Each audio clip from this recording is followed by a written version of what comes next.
खैरपुर से खबर शामिल करें, जहां पर रिश्तेदारों ने जायदाद के तनाजे पर माजूर खातून को तशद्दुद का निशाना बना डाला। रिश्तेदारों ने माजूर खातून के सर के बाल काट दिए।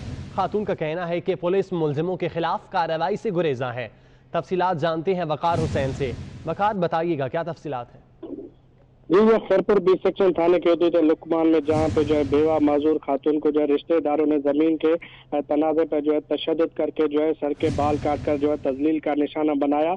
बेवा खातून हाकिमजादी ने बताया कि गुलाम शबीर और उसकी बहन ने जो है वो मुझे मेरी घर और जमीन पर कब्जा करना चाहते हैं, जिसमें उन्होंने जो है मुझ पर जो है तशद्दुद करके मेरे सर के बाल काट दिए और मेरी तजलील की।